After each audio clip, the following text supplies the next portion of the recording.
2022년 3월 25일 금요일 사순절 21번째 날, 오늘은 여는 말씀 함께 나누겠습니다.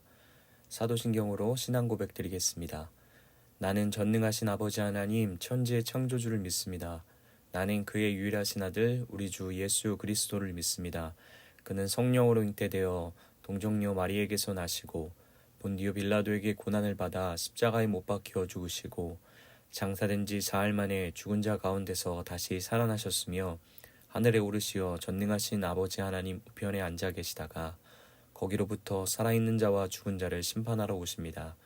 나는 성령을 믿으며 거룩한 공교회와 성도의 교제와 죄를 용서받는 것과 몸의 부활과 영생을 믿습니다. 아멘. 오늘 하나님이 우리에게 주신 말씀은 누가복음 12장 13절에서 34절까지 말씀입니다. 누가복음 12장 13절에서 34절까지 말씀입니다. 다 함께 읽도록 하겠습니다. 무리 중에 한 사람이 이르되 선생님 내 형을 명하여 유산을 나와 나누게 하소서 하니 이르시되 이 사람아 누가 나를 너희의 재판장이나 물건 나누는 자로 세웠느냐 하시고 그들에게 이르시되 삼가 모든 탐심을 물리치라 사람의 생명이 그 소유에 넉넉한 데에 있지 아니하니라 하시고 또 비유로 그들에게 말하여 이르시되 한 부자가 그 밭에 소출이 풍성하매 심중에 생각하여 이르되 내가 곡식 쌓아둘 곳이 없으니 어찌할까 하고 또 이르되 내가 이렇게 하리라 내 곡간을 헐고 더 크게 짓고 내 모든 곡식과 물건을 거기에 쌓아두리라. 또 내가 내 영혼에게 이르되 영혼아 여러 해 쓸 물건을 많이 쌓아두었으니 평안히 쉬고 먹고 마시고 즐거워하자 하리라 하되 하나님은 이르시되 어리석은 자여 오늘 밤에 내 영혼을 도로 찾으리니 그러면 내 준비한 것이 누구의 것이 되겠느냐 하셨으니 자기를 위하여 재물을 쌓아두고 하나님께 대하여 부요하지 못한 자가 이와 같으니라.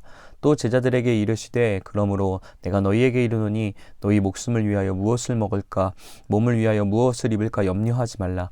목숨이 음식보다 중하고 몸이 의복보다 중하니라. 까마귀를 생각하라. 심지도 아니하고 거두지도 아니하며 골방도 없고 창고도 없으되 하나님이 기르시나니 너희는 새보다 얼마나 더 귀하냐. 또 너희 중에 누가 염려함으로 그 키를 한 자라도 더할 수 있느냐. 그런즉 가장 작은 일도 하지 못하면서 어찌 다른 일을 염려하느냐. 백합화를 생각하여 보라. 실도 만들지 않고 짜지도 아니하느니라. 그러나 내가 너희에게 말하노니 솔로몬의 모든 영광으로도 입은 것이 이 꽃 하나만큼 훌륭하지 못하였느니라. 오늘 있다가 내일 아궁이에 던져지는 들풀도 하나님이 이렇게 입히시거든 하물며 너희일까 보냐. 믿음이 작은 자들아. 너희는 무엇을 먹을까 무엇을 마실까 하여 구하지 말며 근심하지도 말라. 이 모든 것은 세상 백성들이 구하는 것이라. 너희 아버지께서는 이런 것이 너희에게 있어야 할 것을 아시느니라. 다만 너희는 그의 나라를 구하라. 그리하면 이런 것들을 너희에게 더하시리라. 적은 무리여 무서워 말라. 너희 아버지께서 그 나라를 너희에게 주시기를 기뻐하느니라. 너희 소유를 팔아 구제하여 낡아지지 아니하는 배낭을 만들라. 곧 하늘에 둔 바 다함이 없는 보물이니 거기는 도둑도 가까이 하는 일이 없고 좀도 먹는 일이 없느니라. 너희 보물이 있는 곳에는 너희 마음도 있느니라. 아멘. 오늘 본문은 크게 두 분류의 사람이 나온다고 할 수 있을 것 같습니다. 13절에서 21절까지는 이미 충분한 것을 가졌음에도 더 갖기를 원하는 사람이고요. 22절부터 30절까지는 가진 것이 부족하여 걱정에 가득 차 있는 사람의 분류로 나눠 볼 수 있을 것 같습니다. 어떻게 보면 우리가 살아가는 이 세상도 이 두 가지의 분류의 모습으로 나뉜다 해도 무리가 아닐 것 같은데요. 더 많이 갖기 위해 혈안이 되어 있는 삶을 살던가 아니면 부족함 때문에 끊임없이 낭만과 염려 가운데 살아가고 있는 사람의 모습이던가인 거죠. 오늘 본문 속에 나타난 이 두 분류의 사람들은 처해 있는 상황과 살아가는 환경은 너무 다르지만 공통되게 가지고 있는 핵심적인 문제점이 있습니다. 그것이 무엇이냐면 둘 다 봐야 할 것을 바라보지 못하고 있다는 겁니다. 이것이 어떤 의미인지 본문을 통해서 함께 살펴보길 원합니다. 13절에서 21절에 예수님이 한 비유를 말씀하십니다. 한 부자가 있었는데요. 그는 이미 꽉 찬 곡간을 가진 사람이었습니다. 그런데 이번 해에도 큰 수확을 거두게 되었고 기존의 곡간이 너무 작아서 허물고 새로운 더 큰 곡간을 지을 계획을 세우고 있는 모습입니다. 자기의 재산을 보존하기 위해 너무나도 당연하고 현명한 선택처럼 보입니다. 큰 그림을 보고 대담하게 사업상의 결정을 내릴 수 있는 통찰력을 가진 사람으로도 보입니다. 그런데 그를 향한 예수님의 평가는 어리석다라고 하시는 거죠. 왜 그럴까요? 그러한 이유는 15절의 경고처럼 탐욕 때문에 인생의 목적이 오직 자기를 위하여 재물을 모으는 일에 혈안이 되어 하나님 앞에 부요하지 못한 자이기 때문이라는 거죠. 그도 그런 것이 부자의 비유를 잘 살펴보시면 오로지 자기 중심의 세계 말고는 아무것도 그에게는 없어 보입니다. 계속 반복되는 표현들이 전부 내가, 내 영혼에게, 내 곳간에, 내 모든 곡식 등 전부 내가 중심이 되어 있는 걸 확인할 수 있죠. 예수님은 이 비유를 통해 무슨 이야기를 하고 싶으신 걸까요? 단순히 부를 많이 축적하며 살면 안 된다. 돈은 일만하게 뿌리가 되니까 내 통장에 차곡차곡 모으는 일, 자기 자신의 미래를 위해서, 내 가정을 위해서 저축하는 일을 하면 안 된다고 이야기하시는 걸까요? 예수님은 이 비유를 통해 본질적인 도전과 경고를 하고 계신 겁니다. 그것은 그런 곳에 시선을 빼앗겨 진짜 바라봐야 할 것을 보지 못하는 인생, 삶에서 꼭 직면해야 할 것을 직면하지 못하고 살면 안 된다라고 이야기해주고 계신 거죠. 이 부자는 무엇을 먼저 바라봐야 했을까요? 돈의 문제보다 곳간을 어떻게 확장하고 자기의 재산을 어떻게 효과적으로 보관할지에 대한 질문보다 더 근원적인 질문 앞에 먼저 섰어야 했습니다. 나의 인생의 목적이 무엇이지? 내가 창조된 이유가 무엇이지? 그리고 본문 속에 지속적으로 강조하듯 내 삶과 죽음이, 내 생명이 누구의 손에 달려있는지에 대한 질문을 하고 직면하고 답을 얻어야 했던 것이었습니다. 그런데 탐욕은 오로지 자기 자신의 생존의 문제 때문에, 생존에 대한 관심 때문에 이러한 인생의 가장 본질적인 생명에 대한 질문 앞에 서지 못하게 되고 결국 어리석은 길을 끊임없이 가게 되는 거죠. 오늘 예수님은 비유를 통해 우리 가운데도 도전하고 계십니다. 너가 진짜 바라봐야 할 것을 바라보고 있니? 너의 인생에 가장 중요하게 우선순위로 여겨야 하는 것이 있지 않니? 꼭 직면하고 하나님께로 나오는 부요한 답을 들어야 하는 일을 마주하고 있니? 라고 말이죠.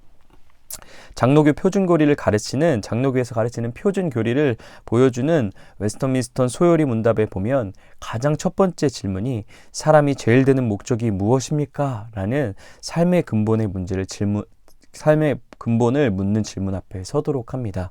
그에 대한 대답은 사람의 제일 되는 목적은 하나님을 영화롭게 하고 영원토록 그분을 즐거워하는 것이라고 답하고 있는데요. 이것은 그냥 잘 정리된 답안지처럼 이렇게 질문해 오면 이렇게 답하면 된다라고 이야기하는 것이 아닙니다. 이 질문을 가지고 우리가 하나님 앞에 근원적으로 물어야 한다라는 거죠. 그래서 우리 가운데 비춰주시는 하나님의 성품 때문에, 우리를 향한 그분의 구원의 이야기 때문에 감격하고 또 감격해서 다 보답할 수 없는 감사 때문에 하나님을 위해 살고 싶습니다. 하나님을 영화롭게 하며 살고 싶습니다. 하나님을 영원토록 즐거워하며 살고 싶습니다. 이것이 우리의 삶의 가장 제일 되는 목적입니다. 라고 우리 안에 전 존재로 동의하며 고백해낼 수 있어야 한다는 것입니다. 사랑하는 에바다 공동체 여러분, 오늘 하루 본문 속 어리석은 부자의 비유 같이 우리 삶 가운데도 혹여나 꼭 바라봐야 할 것을 보지 못하게 하고 직면해야 하는 본질을 마주하지 못하게 하는 돈과 곳간의 영역들이 있는지 말씀 안에서 점검하는 하루 되길 소망합니다. 그건 비단 돈의 영역뿐만 아니라 내 가족이 될 수도 있고 내 직장이 될 수도 있고 원하는 꿈이 될 수도 있고 말씀 안에 될 수도 있는데 말씀 안에서 정직하게 비춰보시고 빼앗겼던 우리의 시선을 다시 한번 예수님께로 가져가는 하루 되길 예수님의 이름으로 소망합니다. 그래서 모든 것이 답이 되시는 예수님과의 만남 속에 우리 인생에 꼭 간직하고 가야 하는 답들을 얻는 복된 하루 되시길 예수님의 이름으로 축복합니다. 22절에서 33절 말씀에도 눈이 가리워지게 만드는 또 하나의 요소가 나오는데요. 그건 바로 염려입니다.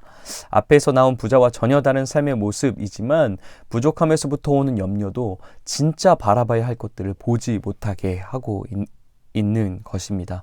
무엇을 보지 못하게 하는 걸까요? 28절입니다.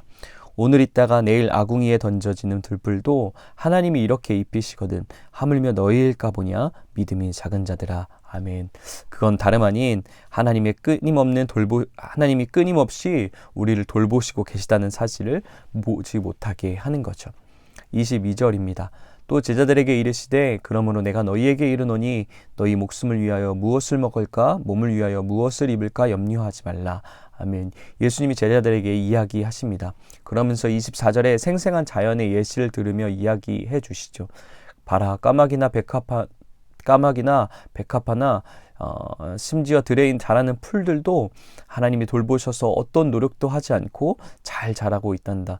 너희들은 이 모든 것보다 귀하니까 염려하지 말아라 라고 이야기하고 계시죠.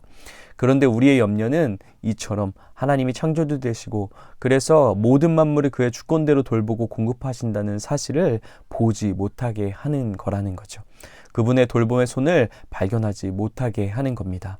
그런데 이 염려가 우리 안에 궁극적으로 잃어버리게 하고 의심하게 만드는 것이 있습니다. 30절에서 31절입니다. 이 모든 것은 세상 백성들이 구하는 것이라 너희 아버지께서 이런 것이 너희에게 있어야 할 것을 아시느니라. 다만 너희는 그의 나라를 구하라. 그리하면 이런 것들을 너희에게 더하시리라. 적은 무리여 무서워 말라. 너희 아버지께서 그 나라를 너희에게 주시기를 기뻐하시느니라. 아멘. 이 본문에서 보면 하나님이 자신을 표현하시는 반복되는 단어들이 있습니다. 바로 아버지입니다. 염려는 궁극적으로 하나님이 우리의 아버지 되신다는 사실을 자꾸 잃어버리게 만드는 거죠. 본문에서처럼 우리의 아버지 되신 하나님이 자기 자녀를 가장 귀히 여기시고 모든 필요와 부족함을 아실 뿐만 아니라 아버지께서 우리 삶을 돌보아 주시는 것을 전적으로 기뻐하신다는 사실을 자꾸 잃어버리게 만드는 겁니다. 우리는 그분의 자녀여서 아버지의 돌봄과 보호하심은 항상 우리를 향하고 있다는 사실을 염려가 놓치게 만든다는 거죠. 예수님은 오늘 본문을 통해 단순히 너희가 염려하지 말아라, 두려워하지 말아라 강요하시는 것이 아닙니다. 예수님은 너희의 염려와 두려움을 이기는 힘은 너희의 노력이나 각오로 하는 것이 아니라 내가 너희의 아버지 된다는 사실을 다시 눈을 들어 확인하라는 겁니다. 너희의 시선을 다시 한번 나와 너희의 관계 가운데, 아버지와 자녀됨의 관계 가운데 두라는 것입니다. 그래서 그 아버지께서 끊임없이 그 자녀를 공급하시며 돌보신다는 사실을 신뢰함으로 바라보라고 가르치고 계십니다. 31절입니다. 다만 너희는 그 나라를 구하라. 그리하면 이런 것들이 너희에게 더하시리라. 아멘. 앞에서 이야기하였던 이 눈이 띄어져야, 이 사실을 신뢰해야, 이 관계에 확신이 있어야 이러한 31절의 삶을 우리 삶 가운데 이뤄낼 수 있습니다. 나의 삶을 신실히 돌봐주시는 하나님 아버지 때문에 그분을 신뢰함으로 무엇을 먹을까, 무엇을 마실까 구하기 이전에 그분이 원하시는 먼저 그의 나라와 그를 구하는 삶의 실제를 살아갈 수 있게 될 수 있을 줄 믿습니다. 또한 우리 가운데 가르쳐주신 하나님의 기도를 우리 삶 속에 고백해낼 수 있게 됩니다. 우리의 일용할 양식, 욕심이 전혀 섞이지 않은 최소한의 우리의 것을 구하는 것조차마저도 잠시 뒤로 하고 하나님의 뜻이, 하나님의 나라가 하늘에서 이루어진 것 같이 이 땅에서 이루어지기를 원합니다. 이것을 우리가 가장 먼저 원합니다 하는 기도와 고백을 이뤄낼 수 있게 될 수 있을 줄 믿습니다. 사랑하는 에바다 공동체 성도 여러분, 오늘 사순절을 함께 보내고 있는 이 기간 동안 십자가의 은혜로, 말씀의 은혜로 우리의 시선이 회복되는 시간 되길 소망합니다. 우리의 인생에서 가장 중요한 본질을 대면할 수 있는 시간이 되길 소망합니다. 곧 우리의 생명의 주관자 되신 예수님을 만나는 시간입니다. 나를 위한 그분의 고난과 희생의 가치를 깨닫고 그 안에서 나의 존귀함과 내 삶의 목적을 발견할 수 있게 되길 소망합니다. 또한 우리는 여전히 염려 위에 세워졌다 해도 과언이 아닌 코로나 시대를 살아가고 있습니다. 여전히 우리 눈에 보이는 것은 부족함과 불안한 상황이 먼저 들어오게 됩니다. 그러나 그 가운데서도 하나님이 우리의 아버지 되심을 믿고 그 하나님이 온 땅을 창조하셨고 자기 자녀를 돌보시는 일을 성실히 해가신다는 사실을 말씀의 눈으로 보고 신뢰할 수 있는 시간이 되길 원합니다. 그래서 그로부터 오는 확신과 신뢰 안에서 어떠함 가운데 있든지 우리가 평안함을 누릴 수 있는 하루였으면 좋겠습니다. 또한 그러한 평안과 아버지를 향한 신뢰 가운데서도 내 삶도 여유롭지 않지만, 내 삶도 부족하지만, 그럼에도 내 삶을 쪼개서 나보다 더 부족한 사람들을 향해 긍휼의 손을 내밀 수 있는 복 있는 자의 삶을, 하늘의 보물을 쌓는 하루가 되길 소망합니다. 오늘 하루 그러므로 나도 부유하게 되고 내 옆 사람도 부유케 하고 궁극적으로는 하나님께 부유한 자의 삶을 살아내시는 모든 에바다 공동체 성도님 되시길 예수님의 이름으로 축복합니다. 이렇게 기도했으면 좋겠습니다. 오늘 하루 하나님이 꼭 바라보고 직면해야 하는 것을 예수님 안에 보게 하여 주십시오. 나의 어떠함 때문에 우리 삶 속에 주시고자 하는 예수님과의 만남을 놓치지 않게 하여 주십시오. 그렇게 같이 기도했으면 좋겠습니다. 두 번째는 하나님의 아버지됨을 신뢰하는 하루 되게 하여 주시길 기도했으면 좋겠습니다. 여러 불안하고 염려할 수밖에 없는 환경 속에 살아간다 할지라도 그분이 나의 삶 가장 가까운 곳에서 신실하게 돌보아 주시고 계시다는 사실을 매 순간 느끼며 고백하며 살아갈 수 있는 하루 되게 해달라고 기도하시겠습니다. 또 가정과 일터와 우리 교회를 위해 함께 손모으시겠습니다. 항상 하나님의 돌보심과 만지심이 멈추지 않게 해달라고, 또 본질을 잃어버리지 않는 우리 모두가 되게 해달라고 기도했으면 좋겠습니다. 특별히 성례교회 가운데 그 돌보시고 위로하시고 보호하심의 손길이 생생하게 경험되어지고 느껴질 수 있게 해달라고 지속적으로 함께 손모아 주시면 좋겠습니다. 또 계속적으로 우크라이나와 러시아를 위해서도 함께 기도하시겠습니다. 더 이상 죽음의 소식들이 들려오지 않을 수 있도록, 하루빨리 평화가 찾아올 수 있도록 손모으시겠습니다. 오늘 공동체 기도는 오원원 안수 집사님을 위해 함께 기도하시겠습니다. 날마다 성령 충만케 하시고 하나님과 이웃을 더욱더 사랑하게 하시며 하나님의 뜻이 무엇인지 알고 순종하며 살아갈 수 있도록 인도해 주세요. 믿음과 건강과 물질을 주셔서 이러한 것들이 부족하여 하나님을 섬기는 데 주저함이 없도록 인도해 주세요. 항상 정직한 마음으로 기업을 경영하게 하시고 기업의 이윤을 통하여 선교와 구제의 쓰임을 받을 수 있도록 인도해 주세요. 담임 목사님을 중심으로 온 성도가 하나 되게 하시고 협력하여 영혼 구원에 최선을 다하는 저희들 될 수 있도록 인도해 주세요. 먹을 것이 없어 굶어 죽는 사람들이 없도록 온 세계의 경제가 좋아지게 하시고 각종 생활을 비관하여 자살하는 사람들이 없게 하시며 많은 사람들이 복음화됨으로써 영생에 이르도록 인도해 주세요 라고 같이 기도해 주셨으면 좋겠습니다. 특별히 또 새로운 사업장을 준비하고 계신데 그 모든 준비하는 과정 가운데 하나님의 돌봄과 보호하심이 있도록 기도해 주셨으면 좋겠고, 또 먼 거리를 오고 가는 시간 동안 하나님이 안전하게 해달라고, 또 건강을 지켜달라고 함께 계속적으로 손모아 주셨으면 좋겠습니다. 또 오늘은 변주희 산모의 생일인데 오늘 하루 하나님이 주시는 참된 기쁨과 감격이 가득한 하루 되게 해달라고 또 함께 손모아 주셨으면 좋겠습니다. 그렇게 각자의 자리에서 간절함으로 전실함으로 함께 기도하시고 주기도문으로 모든 예배 마치도록 하겠습니다.